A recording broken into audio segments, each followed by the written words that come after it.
I knew that I had to go. I thought that I forgot. Move a little faster. So give me a sign, baby. Bonjour et bienvenue sur le Podcastologue Podcast Magazine. Alors c'est un podcast un peu spécial qui est filmé ici en direct du Podcast Show à Londres. Alors un épisode un peu spécial où on a aussi nos amis Stéphane et Bruno qu'on retrouve toujours dans le Podcastologue. Et on s'est dit que ça serait intéressant parce qu'on nous a proposé d'avoir un studio ici au Podcast London Show pour parler un peu de tout ce qui s'est passé durant ces 2 jours. Et puis on a un invité avec nous. Salut Bruno, salut Stéphane. Salut Philippe. Écoute, on est très content d'avoir l'équipe du Podcastologue en partie à Londres et le reste au Québec. On va découvrir ton invité, puis tu vas pouvoir nous parler un petit peu de ce qui se passe à ce fameux show et quelles sont les nouveautés, quelle est l'actualité, etc. Et ça sera notre épisode du Podcastologue de cette semaine. Voilà, exactement. Et on peut remercier aussi les partenaires du Podcastologue, Stéphane, puisque tu fais toujours ça en intro, donc autant le faire là aussi. Mais bien sûr qu'on va remercier notre partenaire Julien Moss avec Edisound qui place notre beau podcastologue sur des players et qui nous permet d'avoir une très belle visibilité. Et puis notre BAM Music qui nous fournit du contenu musical pour faire l'intro et l'outro de notre podcast. Merci Philippe de me l'avoir rappelé et de me donner ce petit coup de pouce. On peut se lancer, on y va, on est parti. Je vois que t'es déjà dedans. Ah ouais, on est dedans et puis j'espère que vous avez préparé vos sujets, comme d'habitude, pour pouvoir aussi apporter un peu au moulin de ce podcast qui va durer pendant à peu près 3 quarts d'heure, on va dire, puisqu'on a démarré un tout petit peu en retard, même pas 5, on peut aller jusqu'à 55 minutes. Donc on est ensemble avec Music Match. Alors en fait, je vais vous dire, j'ai fait le tour ici au Podcast Show de tous les stands. Parce que je me suis dit, Bruno et Stéphane, ils vont me dire, mais qu'est-ce qui s'est passé au Podcast Show? Donc, si j'avais pas fait le tour de tous les stands, j'aurais été un peu ridicule quand même. Donc, alors, je vais pas vous passer en revue tous les stands. D'ailleurs, pour la petite histoire, on a fait un direct hier. Vous savez, on a des rooms Clubhouse. Stéphane, tu y participes régulièrement. Bruno, tu viens jamais. Parce que c'est trop tôt pour toi, peut-être, non? Je vais me passer de commentaires. Ah bon d'accord, tu passes de commentaires. Et on a fait en fait, je suis allé dans les allées et j'ai interviewé des gens qui étaient sur les stands et on a passé 1 heure sur Clubhouse à passer au travers des allées, c'était très sympa. Et donc je suis tombé sur une société hier soir, c'était pas pendant ce direct, c'était après Music Match. Et quand j'ai vu le nom, je me suis dit mais qu'est-ce que ça a à voir avec le podcast? Et c'est un peu ce que vous vous êtes dit, non? Exactement. Moi, je me suis posé la question aussi, mais là, j'ai l'impression que ça a à voir avec le podcast. Alors, on est bien curieux de savoir de quelle façon. Alors, on accueille.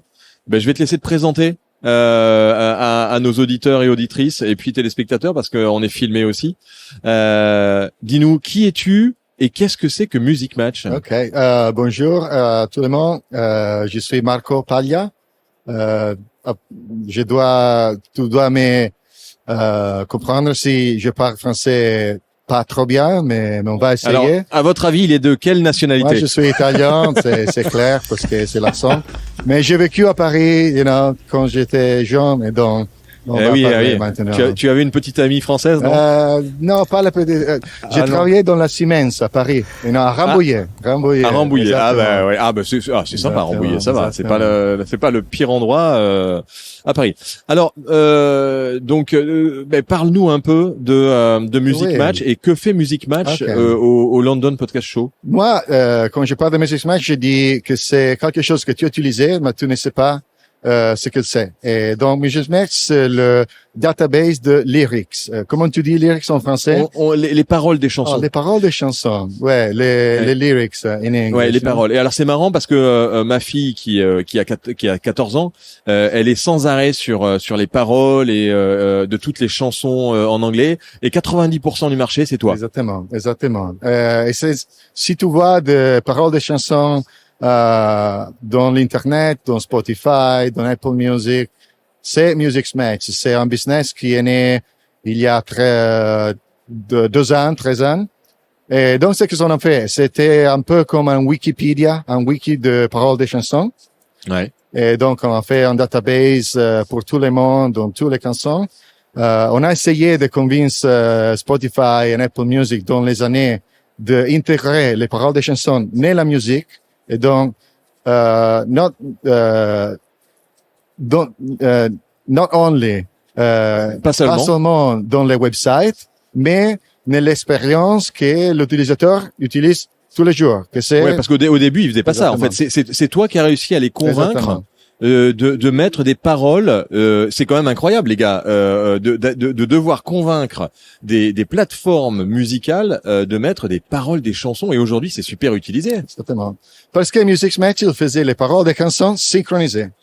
C'est tout. C'est tout la différence. Ah, c'est ça. Il y a la synchro. En fait, c'est parce que on voit en effet on voit les mots en fait qui sont en train d'être dits. Et c'est vrai que ma fille qui écoute des musiques anglophones, ben ça l'aide vachement à progresser en anglais en fait aussi. Exactement. C'est super intéressant. Vous le faites ça, vous les gars, d'écouter les paroles sur les. Non, mais moi, ce que je trouve intéressant, c'est qu'à l'époque, Apple le fait sans faire trop de bruit, mais je me souviens que quand Spotify a sorti ça un petit peu après, et c'est intéressant qu'on rencontre la personne qui est derrière cette histoire-là, je me souviens que Spotify avait fait tellement de bruit autour de ça, de la nouvelle possibilité que ça allait donner aux utilisateurs de pouvoir chanter en même temps que leur artiste préféré. Et finalement, c'est l'histoire d'un Italien qui a eu assez de culot pour pousser ce concept ça auprès de Spotify. Ah ouais, ben bravo. Voilà, et il est avec nous. Ouais, et il est avec nous. Et donc là, alors, mais vous me direz, Stéphane, tu me diras, mais quel rapport avec le podcast? Quel est le lien? Quel rapport Mais avec quel le est podcast? le lien avec le podcast? Mais tant qu'il ne fait pas de vidéo, moi je l'aime. En fait, alors Tu pour la n'aimes pas les petite vidéos? histoire, ouais. On est en train de faire une vidéo maintenant. Non, mais oui, non, mais nous, oui, on fait un podcast, nous. Alors Stéphane, c'est un. Nous, il n'y aura voilà, pas de vidéo dans le podcast. Non, il n'y a pas de vidéo. Non, mais le jour où il aura 10 000 auditeurs grâce à la vidéo, il se mettra la vidéo, Stéphane. Non, je Un comprends. éternel débat. Et en fait, non, c'est bien que tu sais ça, parce que on dit qu'on veut visualiser l'audio. Et c'est ce qu'on fait dans la musique. On pense que le lyrics, le texto, les paroles des chansons sont la moyenne pour visualiser la musique. Pour nous, c'est notre point de vue. Et donc, pour les podcasts, on a pensé comment tu peux faire à visualiser l'audio des podcasts. Et on pense que les transcriptions, ils vont être plus et plus importantes. Parce que si tu as un podcast et tu n'as pas la transcription, c'est difficile de te trouver. Google, il va pas t'indexer. Et donc, tu es invisible. Tu es juste un audio file que c'est très difficile à naviguer, que c'est difficile à trouver. Et donc, on est en train d'essayer de faire quelque chose avec la transcription qu'il va être bien pour l'expérience de l'utilisateur final. Alors, avec la musique, on a fait la parole de la musique synchronisée. Et avec les podcasts, on est en train de faire une nouvelle expérience qui, on pense, vont être la visualisation des podcasts pour qui veulent avoir une expérience plus intime, Intime. Plus intime. Exactement. Moi, je pense que il y a. Et il parle bien quand même. Ben hein. oui. Moi, je dis pour quelqu'un qui a un français de il y a longtemps, c'est On impressionnant. aimerait parler italien comme ça. Mais Ouais, tu ouais. vois, c'est drôle parce que pas plus tard que cette semaine, j'étais en train de réécrire les textes pour l'épisode court du podcast, celui où on fait de l'actualité, où je fais un petit point d'actualité toutes les semaines. Et sous l'influence néfaste de Don Bruno, je commençais à réfléchir à une écriture plus lue, tu vois, plus prédisposée à la réutiliser sous d'autres formats et peut-être dans d'autres langues. Et je me disais, mais en fait, je devrais utiliser le texte de ces épisodes qui sont vachement informatifs pour les mettre sur un site web, par exemple, et en faire donc à la fois l'épisode audio et en même temps son texte, son verbatim, donc sa transcription. Et c'est là qu'une solution comme Music Match, ça peut être vraiment cool parce que t'as raison, c'est énorme pour le référencement. C'est énorme pour le référencement et j'imagine qu'on pense aussi à avoir une traduction ou une transcription en temps réel. C'est ça à moyen terme. Mais tu vois, si tu penses à la traduction, le futur, il sera que tu pourrais listen, écouter, écouter les podcasts Écoutez. en différentes langues. Donc c'est pas la traduction, écrit. Et là Exactement. Bruno est en Moi, train je te dis, de rêver.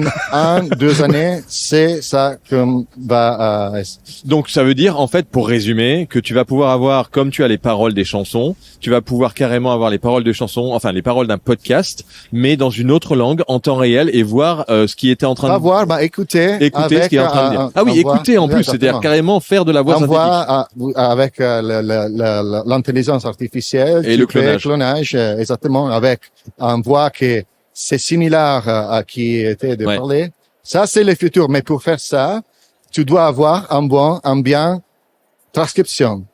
C'est ça. Non? Tout part de la transcription. Oui. Si elle est pas bonne, tout de suite derrière. Alors on va aller un peu plus dans le vif du sujet sur ce que ça fait vraiment parce que vous avez pas encore imaginé ce que Music Match est capable de faire. Donc moi je suis allé sur le stand puis j'ai regardé mais je lui dis tiens fais-moi une démo. En fait je comprenais pas vraiment ce qu'il y avait derrière et d'ailleurs il y a pas mal de stands sur lesquels je suis allé où je comprenais pas au début et quand j'ai vu ce qu'ils arrivaient à proposer, je me suis dit waouh, il y a vraiment du lourd qui arrive pour les podcasteurs. Donc qu'est-ce que ça fait les amis à votre avis? Eh ben ça travaille avec ChatGPT en tâche de fond. Bah oui. Et ça vous fait de la description une fois que vous avez fini votre description qui est plutôt bien faite. Qu'est-ce que ça va vous faire? Ça va vous faire un résumé tout simplement de l'ensemble de votre podcast. Ça va vous générer des chapitres automatiques avec un timing automatique des chapitres que vous pouvez éditer par la suite. Ça va vous générer des questions-réponses par rapport à l'ensemble du contenu de votre description qui va être et on va répondre à des questions et à des réponses. Ça veut dire qu'en termes de SEO, imaginez comment arriver à voilà, il a ça en question-réponse qui s'affiche et là Stéphane, tu vas halluciner parce que c'est aussi un des problématiques majeures. C'est ça te génère une newsletter. C'est incroyable. Non, c'est vraiment extraordinaire. Mais ça fait presque. Moi, j'ai l'impression des fois, quand on commence à rentrer dans ces sujets-là, que mon cerveau est pas loin d'exploser tellement il y a une sorte d'entonnoir à l'envers de possibilités qui s'ouvrent. Et là, tu te dis, mais jusqu'où il faut penser là? C'est quoi la limite? Il n'y a pas de limite. Non. Au fond, c'est extraordinaire quand même. Mais moi, j'adore cette solution-là parce que, mais c'est vraiment très très étrange. Et ça fait plusieurs fois qu'on arrive à cette situation-là. Je vous raconte. Hier, j'ai écrit à la fille qui s'occupe de mon site web, qui est vraiment super extraordinaire. Je la recommande. Elle s'appelle Elsbieta et elle est vraiment géniale. Et en lui disant, Elsbieta, j'aimerais que tu ajoutes une page sur le site web de GoScript Media pour que j'y place le podcastologue, pour que j'y place les épisodes. Et je réfléchis à comment je peux placer un résumé. Et je lui ai dit, j'aimerais aussi que les épisodes soient, Bruno, t'as peut-être reçu la nouvelle infolettre avec les articles réguliers de GoScript, que l'épisode soit dans cette infolettre. Et là, en fait, ce que tu proposes, c'est la même chose, mais beaucoup mieux, beaucoup plus simplifié, beaucoup plus rapide. Ouais, c'est impressionnant. C'est extraordinaire. Et bien sûr après, alors ça c'est et en plus, alors la newsletter c'est pas forcément ce qui est intégré pour le moment puisque c'est en développement. Par contre, les solutions aujourd'hui de description et de résumé et de chapitrage, c'est gratuit. Exactement.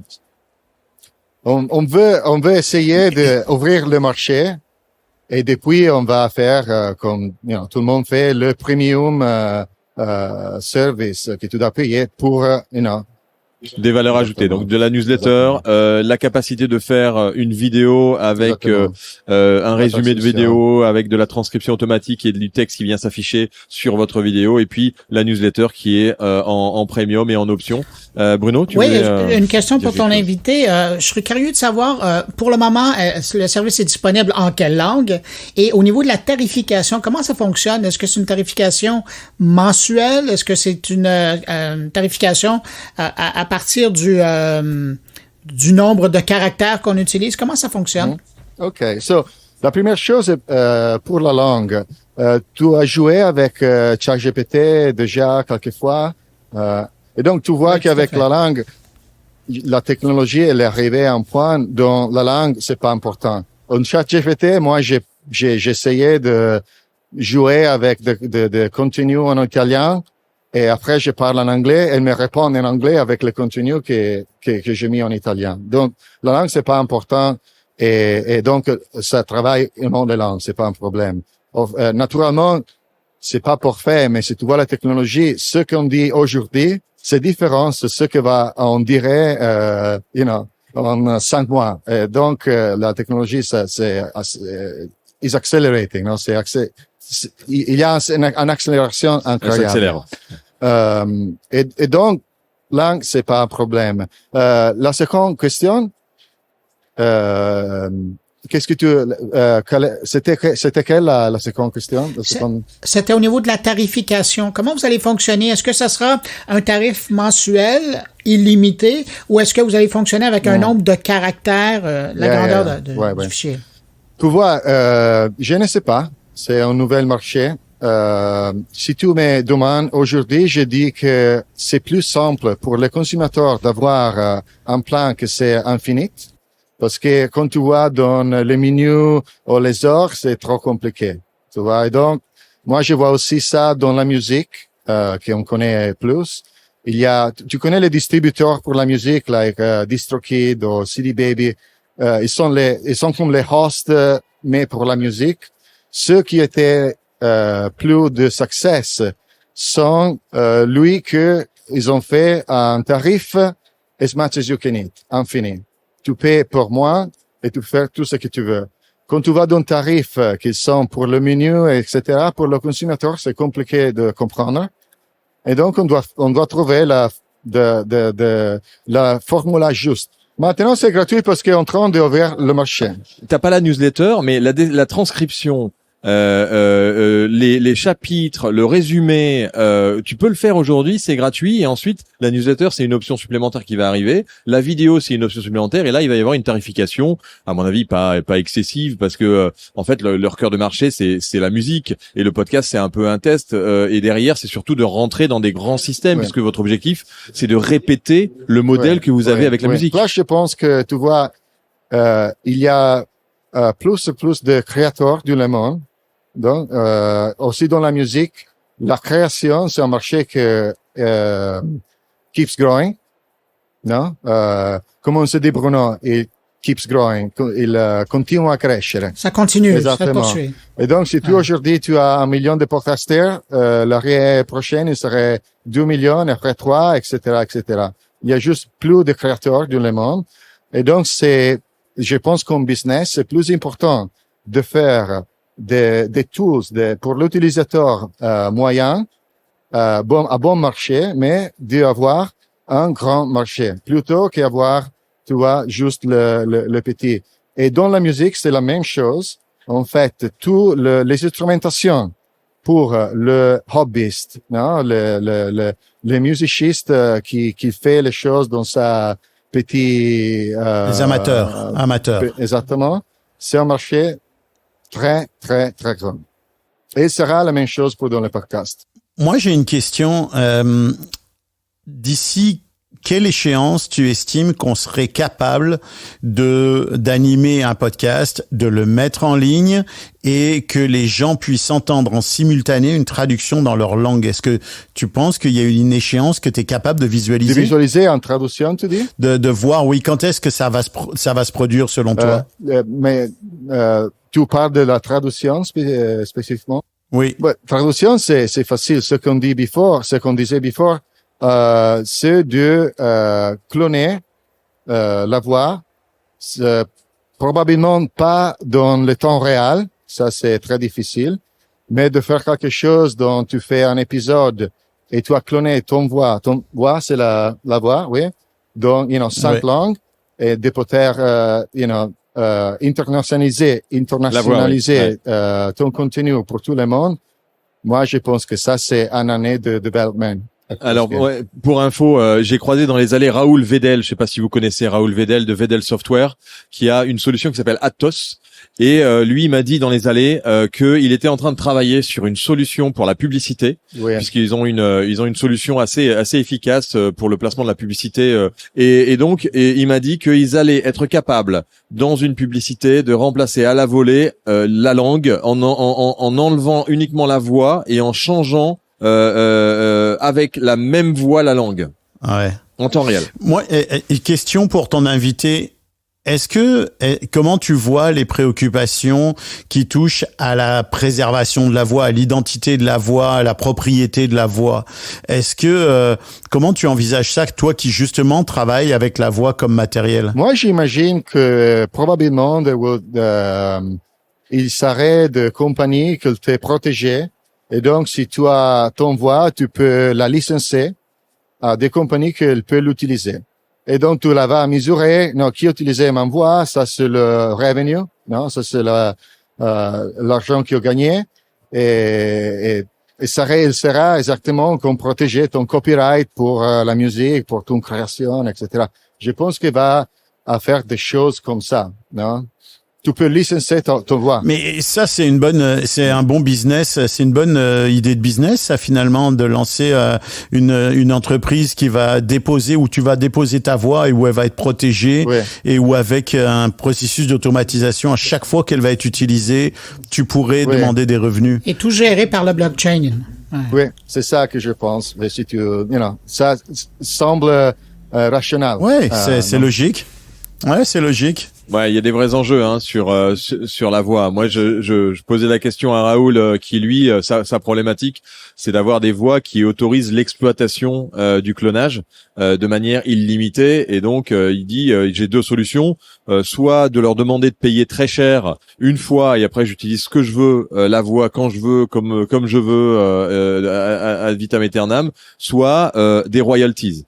Et en fait, les comédiens ne veulent pas de royalties. Ils ne veulent pas de ce modèle-là. Ils veulent rester sur un modèle qui est classique, d'aller dans les studios et de faire leur travail, ou alors d'être rémunérés à chaque fois de la même manière quand on utilise leur voix. Et là, c'est pas un modèle qui est viable pour l'intelligence artificielle clonée. C'est clair. Ben, en même temps, c'est pas fou ce que dit notre invité, c'est que imagine-toi, Philippe, que ta voix soit déposée et donc qu'elle soit reconnue informatiquement à chaque fois qu'elle va être utilisée, et j'imagine qu'on peut très bien d'une certaine façon scanner tout ce qui est utilisé, et que dès que ta voix va être utilisée, bah finalement tu touches une redevance. Oui, alors le droit d'auteur comme Shazam, comme Shazam ou YouTube, comme un système de la SACEM ou autre, comme un droit d'auteur. Les enjeux sont énormes, hein, quand même. Les enjeux sont énormes. Les enjeux sont énormes et donc l'intelligence artificielle est vraiment au cœur cette année de ce podcast show. Je sais pas ce que tu en penses. Tu as été voir un peu les autres stands qui aussi font de l'intelligence artificielle sur le podcast show. Oui, donc tu as vu des choses intéressantes? J'ai vu des choses que je connais déjà. Il y a beaucoup de compagnies qui utilisent l'intelligence artificielle pour les transcriptions pour la publicité. Ouais. Et donc pour le content safety, non? Ouais. Donc ça c'est un marché qu'il existe. J'ai vu des compagnies qui utilisent l'intelligence artificielle pour les vidéos. Mais il y était pas beaucoup d'intelligence artificielle ici, comparé j'étais à South by Southwest il y a quelques mois. C'était plus dans la technologie que ici. Je pense que ici c'est plutôt pour les podcasters, la production, pour des autres choses. Non? Ouais. Alors on en voit quand même, moi, dans les stands que j'ai visités, on va dire que un stand sur 10. Je sais pas combien il y a d'exposants au total. Il y a peut-être une centaine d'exposants ici, et on va dire que au moins 10 sociétés proposaient de l'intelligence artificielle. Donc c'est quand même important et ça prend quand même une place colossale. Et donc il y a un certain nombre de sociétés qui proposent aussi qui utilisent de manière un peu.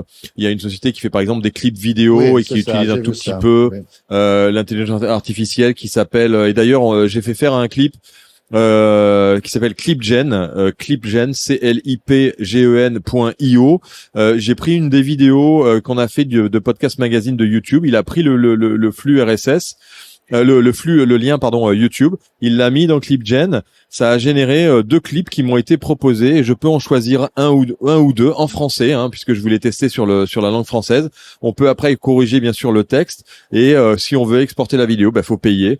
Si on veut pas avoir et on choisit la vidéo qui est pour nous la plus efficace, et c'est l'intelligence artificielle qui fait le montage qui rajoute le texte que tu as dit dans ta vidéo. Donc ça c'est des sociétés, mais ça c'est des choses que vous allez proposer aussi en option dans Music Match en plus. Oui, parce que, ça sont tous des services qui dans le futur, ils vont intégrer dans en proposition.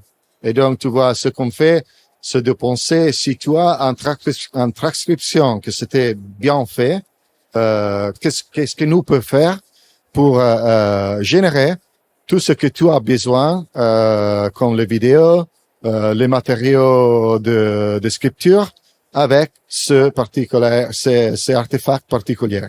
Ouais, donc on part d'une transcription donc du contenu magique que tu fais.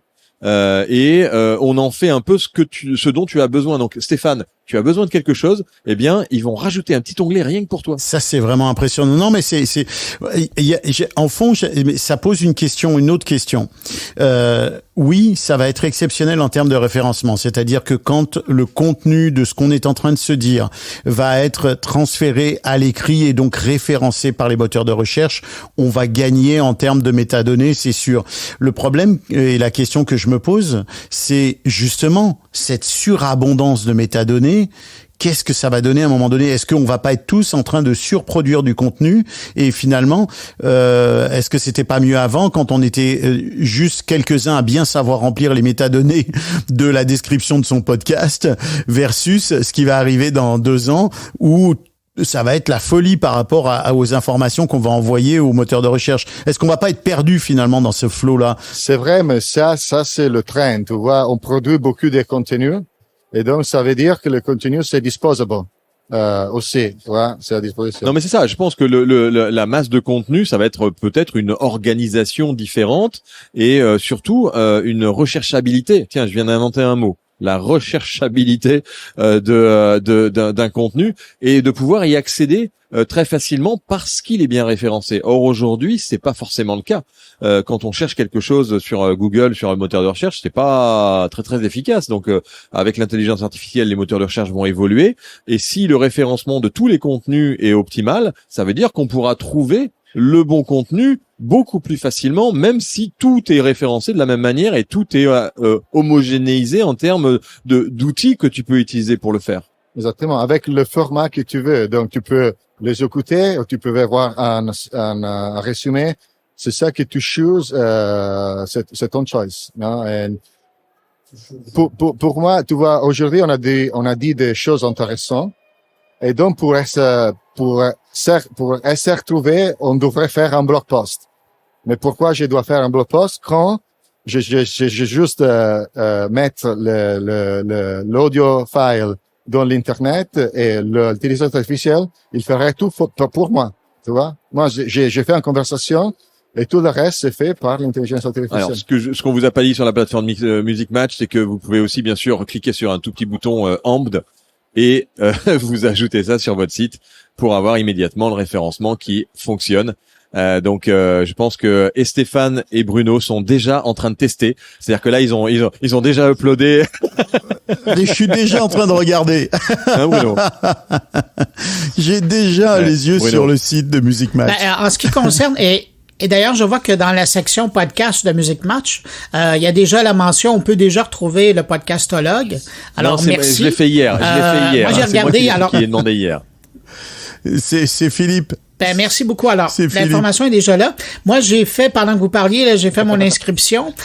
Une fois que quelqu'un va revendiquer la propriété d'un podcast, ça peut prendre combien de temps avant qu'il reçoive et puisse utiliser le C'est un système? jour, tu vois, parce que on est encore en train de faire l'automation et tu vois, encore le marché c'est petit et donc on n'a pas besoin de faire beaucoup d'automation et donc c'est 24 heures.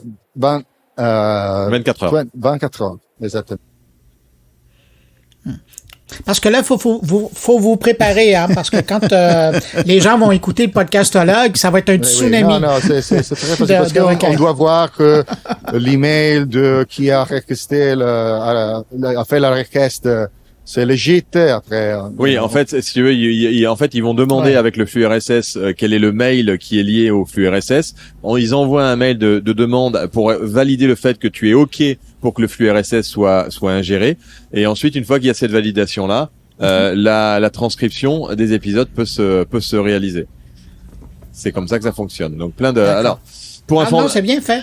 Et le formulaire, le formulaire très est bien bien fait. Voilà, donc tu as la validation de Monsieur Bruno sur ton formulaire. J'ai croisé aussi, donc j'en ai parlé de Music Match depuis hier, depuis que je suis passé. J'ai croisé pas mal de gens dans les allées, James Creedland, Maxime Piquet, tous ces gens-là, et j'ai parlé de Music Match en disant allez faire un tour.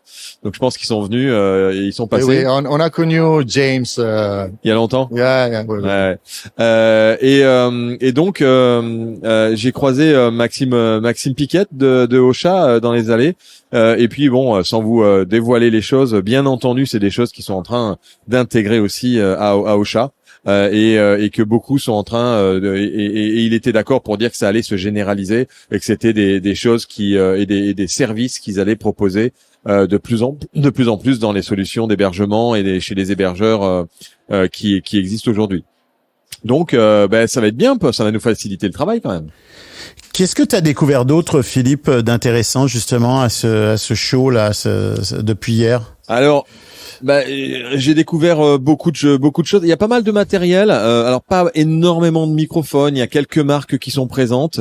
Je peux vous en citer quelques-unes. Hail Sound, H-E-I-L, qui font des micros dédiés pour les podcasteurs, qui sont assez intéressants. Il y a alors j'ai testé très récemment. Vous savez, Audio Technica qui vient de sortir. Non, alors attends, ça arrive plus tard. Le No Mono, ça arrive plus tard. Là, c'est Audio Technica qui a sorti un casque micro. Et honnêtement, je l'ai testé. Et je me demandais si c'était quelque chose d'intéressant pour les podcasteurs. Alors c'est vrai que c'est moins joli que d'avoir un beau micro devant la bouche, mais c'est un petit micro, c'est très bien fait. Et honnêtement, j'ai été bluffé. Est-ce que le son est bon? Par le son, bluffé par la qualité. On a l'impression d'être devant un micro USB. Avec un très bon vraiment très bonne voix, très bon grain, donc très agréablement surpris. Ils ont une version USB et ils ont une version XLR plus gros jack, donc gros jack pour le casque, XLR pour le micro. Donc c'est vraiment intéressant quand on est en situation par exemple de reportage ou alors quand on veut pas avoir un micro à tenir. Ben, comme toi, là. Même une discussion, Donc, c'est sympa. Une discussion, c'est sympa parce que ça te permet de pas te casser la tête sur la distance du micro, etc. Ouais, exactement. Donc ça assez intéressant dans la partie produit. Pour continuer dans la partie produit, alors bien entendu, on s'est arrêté sur le stand de Shure pour dire bonjour à nos amis qui ont créé et vous savez, est-ce que vous pouvez donner l'âge du MV7, du SM7 pardon. SM58 Allez, du SM7. Non, le SM7. Quel âge est-ce qu'il a le SM7? Allez, donnez un chiffre. C'est rond et ils fêtent cette année, c'est leur anniversaire. Ça va être 10 ans, ouais. 10 ans. 50, Ouais. 50 les amis. 50. 50 ans. Bah oui, Le pas sous ce format-là, SM7 pas sous ce modèle-là. Oh my God. Le ouais. SM7 Ouais. existe depuis 50 ans et ils ont fait un SM7 spécial pour les 50 ans avec les premiers logos qui était le Shure Radio. Ça s'appelait Shure Radio au début. Et le SM7 a 50 ans, les amis. Il y a le A d'abord, et maintenant il y a le B. Incroyable. Et donc ils ont fait un coffret magnifique avec la signature de monsieur qui a créé le Shure au début, assez exceptionnel sur le stand. J'ai fait une photo, je vous montrerai ça. Donc on est passé quand même sur ce stand pour saluer les amis de Shure qu'on voit quand même beaucoup dans les micros sur Podcast Magazine ou sur d'autres supports et sur Internet bien entendu. Et puis, on s'est arrêté sur le stand de No Mono. Et No Mono, ça veut dire pas de mono. Mais pas de mono, donc qui dit pas de mono, dit du son spatial. Tu es allé voir du stéréo, de la stéréo. Des Norvégiens qui bossent sur le projet depuis maintenant 6 ans et qui ont sorti un produit assez incroyable, surtout assez incroyable quand on met le casque. Parce que tu vois, quand tu le vois, tu dis ouais, bon, ok, ça ressemble à une lampe que tu mets sur ta table. Ça a vraiment le poids et comme si c'était une lampe LED, tu sais, que tu mets l'été sur ta table autonome. Sauf que quand tu ouvres la boîte, tu as un cube que tu mets au centre de la conversation, un peu où tu veux d'ailleurs. Tu as 4 micros HF que tu peux donner à tes 4 invités et ça enregistre. Donc 8 micros sur la base et 4 micros HF autour. Qui derrière, en fait, c'est des micro-cravates, c'est des types de micro-cravates, Philippe, c'est ça se clipse, ouais. Ça ressemble un peu au Wireless Go de Rode, mais c'est beaucoup plus petit. Et ils ont comme beaucoup, il y a aussi DJ qui fait ça. DJ d'ailleurs qui a sorti un micro HF double micro avec une petite batterie qui est de très bonne qualité. Mais là, on reste sur No Mono. No Mono, ça vous permet de faire. Alors c'est pas du son spatial totalement. On va dire que c'est du son stéréo spatialisé. Mais quand tu actionnes, donc tu vas sur l'interface, puisqu'après les sons sont envoyés sur le cloud. Dans le cloud, qu'est-ce qui s'est passé ? Eh bien, on récupère pour le moment un seul signal audio, mais plus tard ils vont faire un éditeur pour la version pro qui te permet en fait d'avoir toutes tes pistes et de pouvoir éditer les pistes indépendamment et notamment la piste les 8 micros que tu as et les pistes que tu as de ton principal et de pouvoir éditer tout ça. Et tu as 4 fonctionnalités, 4 options que tu peux cliquer, dont une qui est intelligence artificielle totale pour la spatialisation. Et là, quand tu appuies sur ce bouton par rapport à l'enregistrement classique que tu entends en situation du podcast show, c'est juste bluffant. C'est hallucinant à quel point on a une qualité audio qui est bien sûr retravaillé avec l'intelligence artificielle et qui est en fonction de ce qu'enregistre le bloc que tu as au centre avec les 8 micros, de ton micro à toi, des autres micros qui enregistrent aussi l'environnement. Ils te font un savant calcul avec l'intelligence artificielle, ils te remixent ça et tu as un résultat qui est exceptionnel.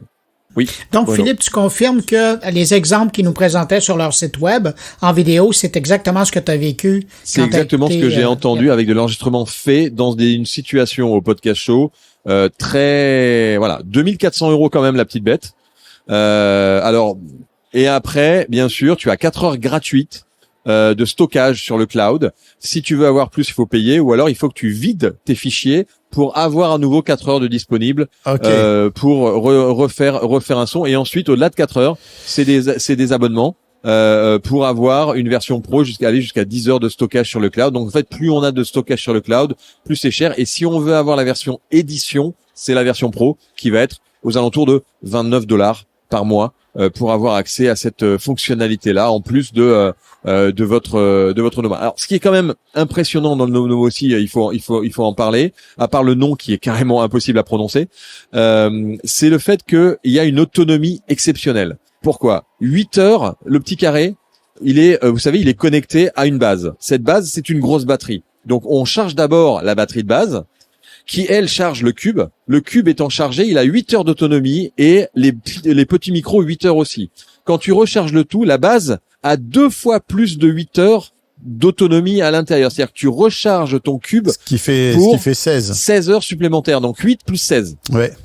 Donc imagine en mobilité ce que tu peux arriver à faire avec une petite boîte que tu trimbales n'importe où, avec 4 personnes qui parlent et que tu enregistres directement sur la base en fait. Donc c'est autonome, ça n'a pas besoin d'être connecté à Internet au moment où tu enregistres. C'est ça qui est quand même exceptionnel. Ouais. Mais sauf que si t'as que 4 heures d'enregistrement sur leur cloud web, leur serveur, t'es 8 heures d'enregistrement, t'es obligé de passer à l'abonnement. Question, Philippe, tu nous confirmes que la question qu'on s'était posée à l'époque quand on en a parlé la première fois, que la base finalement te fait une sorte de room tone qui permet ensuite d'aller correctement éliminer les bruits alentour. C'est ça au fond, hein, pour moi c'est ça qui doit faire vraiment la différence avec le Enhance de Adobe où ils te font un nettoyage un peu à ce qu'ils comprennent du bruit ambiant. Mais là, comme il fait une prise de son du bruit ambiant, il est parfaitement capable de l'identifier. Exactement. Il a cette capacité-là et en plus il a 8 micros autour, ça veut dire qu'il sait le son qui vient de droite, de gauche, de devant, de derrière. Et alors là, on a quelque chose qui est vraiment très travaillé. En plus, le produit est très bien fini. Il est livré. Ils vont nous en envoyer bien sûr un exemplaire à la Radio House pour qu'on puisse tester ça et unboxer. La boîte est en carton, totalement. Ils font attention, recyclé. Tout est vraiment très propre et très simple. Je pense que ils ont eu un très très gros succès ici au Podcast Show. Donc un produit quand même assez innovant et c'est pas pour faire le son spatial, je vois pas forcément la différence, sauf que là quand tu écoutes, tu sens la personne qui est à gauche, tu sens la personne qui est devant, tu sens la personne qui est à droite et c'est bluffant. Moi, je crois qu'il y a une vraie valeur ajoutée, même si on sait bien que dans les conditions d'écoute habituelles, même si tu l'écoutes dans ton auto, tu vas pas forcément retrouver cette spatialisation, même si il y a quand même de plus en plus de systèmes qui fonctionnent en 5.1 ou en ambiphonique, là, mais c'est quand même cool si tu as une belle discussion qui se passe dans un espace bien déterminé. Avec un panel. Je pense que ça doit être sympa de pouvoir retrouver cette ambiance-là et retrouver cette disposition des invités dans la conversation. Bruno? Philippe, moi je veux absolument t'entendre parler de ce que tu as vu au niveau des vitamines pour la voix. Ça, je garde ça pour la fin. Garde ça pour la fin. Je voulais vous parler avant. Par terre. Non, mais avant, comment Bruno est au courant de vitamines pour la voix? Mais c'est quoi cette histoire? Vous parlez non, mais il faut suivre le podcast show. Il faut suivre le podcast show et il faut suivre surtout LinkedIn. J'ai fait un petit post parce que vous savez, sur LinkedIn, tout le monde poste des trucs avec des stands, avec des machins et des trucs. Moi, j'ai fait les photos que personne ne poste d'habitude sur LinkedIn. Donc, Stéphane, va faire un petit tour sur LinkedIn. Tu vas voir mon dernier post. Je vais aller voir tout de suite. Et tu vas comprendre pourquoi. C'est un peu comme Be Real, mais en LinkedIn. Le Be Real, c'est un alors, je voulais aussi faites-moi penser à vous parler de TikTok. J'ai une anecdote sur TikTok. Dépêche-toi, il reste 10 minutes. Ouais, avant, je voulais vous parler d'un autre produit assez exceptionnel dont on en a parlé sur la lettre pro, parce que Fred a déjà fait un papier dessus, alors que ça vient de sortir. C'est le Mackie qui a sorti beaucoup de nouveaux produits, de très beaux produits, le DLZ.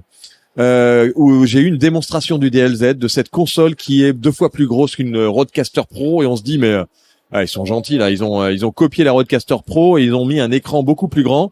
À quoi ça sert? Et quand on nous fait la démo, on comprend à quoi ça sert. C'est-à-dire que c'est vraiment quelque chose qui va beaucoup plus loin que ce qu'on peut faire avec la Rodecaster Pro quand on est un professionnel. Et surtout, ils ont fait des modes, un mode beginner, un mode intermédiaire, un mode pro. Et quand tu vas dans la pro, tu fais des choses assez exceptionnelles avec cet outil qui a jusqu'à, je pense qu'on est sur 16 entrées. Et derrière 4 sorties. Donc c'est assez exceptionnel en termes de capacité multipiste. Ils exploitent toute la capacité multipiste possible du Wave. Et donc ils ont un produit qui s'appelle le DLZ Creator avec un superbe écran tactile qui fonctionne très bien. Je l'ai testé parce que je me suis dit est-ce que je vais trouver le mix minus et donc tout de suite très intuitif. Au début, on se dit on a un peu peur, et en fait, vraiment un outil qui va satisfaire tous les professionnels qui ont besoin d'aller plus loin que ce qu'on a dans une PodTrack P8 ou dans une Rodecaster Pro. Et est-ce qu'on t'a donné une idée du prix? 790 €. C'est raisonnable compte tenu des prix du marché. C'est raisonnable, ouais. 790 €. Alors ils ont des choses intéressantes, un pied aussi à 100 € qui est vraiment plus fin que ce qu'on va avoir chez un Yellowcast. Et un peu mieux que les Rode classiques, qui s'appelle le DB200. un pied de micro à 100 € qui est très très bien, DB200. On a aussi un micro qui s'appelle le EM99B à 150 € qui est de très bonne facture que j'ai testé, et un casque aussi très sympa, le MC350 à 200 €. Qui aussi a un vrai confort. En fait, ça donne envie de le mettre. Il est vraiment très confortable aux oreilles, et sur le dessus de la tête ne fait pas mal, ce qui est quand même beaucoup le cas de beaucoup de casques. Ça appuie un peu sur la tête. Là, ils ont vraiment fait un casque. C'est peut-être parce que j'ai une grosse tête aussi. Ils ont fait un casque vraiment très très sympathique au niveau de Mackie. Sony, c'est du bon casque. Sony, c'est du bon casque, Philippe. Oui, non, mais il y a beaucoup de casques beaucoup de casques qui existent et qui sont intéressants. Alors, avant de partir sur les 2 anecdotes du salon et de terminer avec ces anecdotes, puisque Bruno attend ça avec impatience, je vais vous parler d'une petite chose où dans les allées, je suis aussi tombé sur quelqu'un qui m'a montré une fonctionnalité. J'étais avec Christopher Siminelli de Orso Media qu'on salue, puisque j'espère qu'il va nous écouter, qui m'a parlé d'une trend qui est en train d'arriver quand on cherche podcast sur TikTok. Si vous cherchez podcast sur TikTok et que vous regardez les podcasts sur TikTok, vous allez être comment dire, je pense que vous allez être dépité de ce qui vient de sortir, de la nouvelle trend de TikTok. Quand on voit le podcast filmé, dessous, ils ont fait en fait sur la moitié de la vidéo ou un tiers de la vidéo, un jeu où on voit une moto ou une voiture qui est en train de sauter qui avance et qui saute des espèces de montagnes. Je connais ce jeu. Oui, je connais ce jeu. Elle doit passer d'une montagne à l'autre là. Non, mais c'est un jeu où tu ne vois que la voiture, sauf que tu as le podcast au-dessus. Et à votre avis, pourquoi est-ce qu'ils ont fait ça? C'est les podcasteurs qui mettent ça sur la moitié de la vidéo. Attention, hein, la retranscription est par-dessus. Pour garder l'attention des jeunes. Exactement. Ils vont chercher l'attention, et ils se sont rendus compte que tu as une audience de plus fois 10 quand tu mets une voiture qui avance et que tu as le podcast que tu écoutes au-dessus. C'est quand même hallucinant.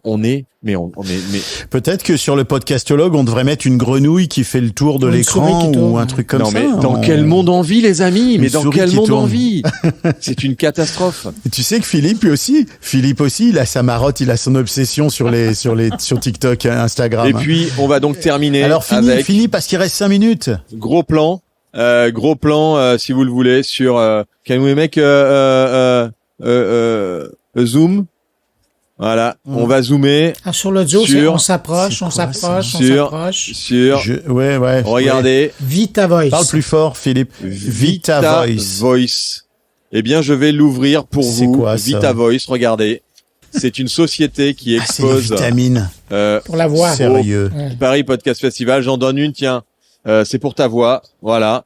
Voilà. On va prendre un verre d'eau. C'est en fait pour optimiser sa voix. C'est une société qui fait de la formation pour la voix, qui a sorti des produits complémentaires pour améliorer ta voix quand tu es un host.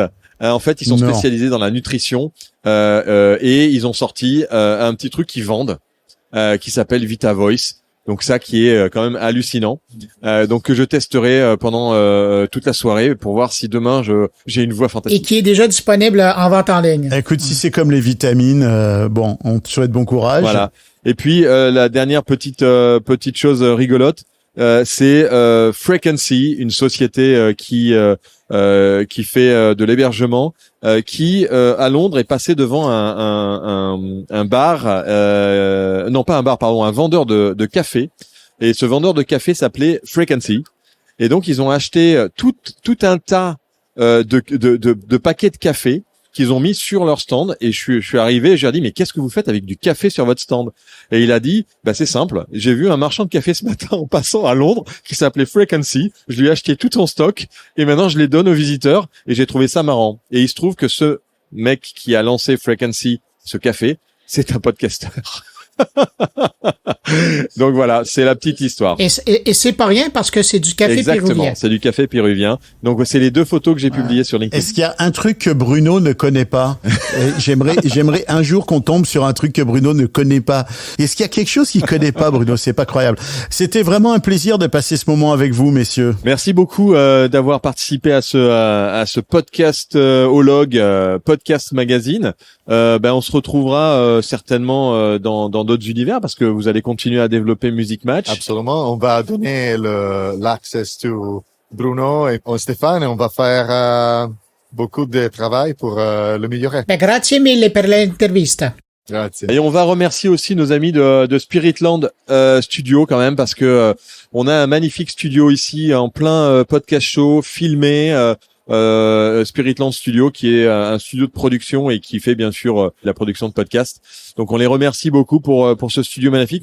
Ils nous ont même laissé mettre nos bonnettes. Donc merci beaucoup à Spiritland Studio, merci au podcast show aussi pour ce bel événement. Je pense que le bilan pour toi. Tout le monde était très content. Avec tout le monde qui parle ici, ils sont très excités. Il y a une bonne énergie. Je pense qu'il y a beaucoup d'optimisme aussi. Donc, on va revenir. Et voilà. Et on se retrouvera, nous, bien entendu, pour un nouveau podcastologue. Stéphane, je te laisse enchaîner et terminer ce podcastologue. Eh oui, merci à vous, Philippe et Bruno. Vous êtes 2 perles rares dans l'univers audio. Et vraiment, c'est toujours un plaisir d'avoir ces discussions avec vous. Merci, Philippe, d'avoir été notre envoyé spécial à Londres. Je vous remercie d'avoir écouté cette émission. Je vous rappelle que le podcastologue est en partenariat avec Edison, que les musiques viennent de chez BAM Musique, BAM Librairie. Encore merci à vous 3 pour cette émission incroyable. Je vous dis à très très bientôt et que l'audio soit avec vous. Et avec l'intelligence artificielle. Et voilà, ça sera le mot de la fin. Why does it have to feel so good? I knew it, I had to go. Move a little faster. I thought that I forgot to give me a sign, baby. I wish that I could step inside.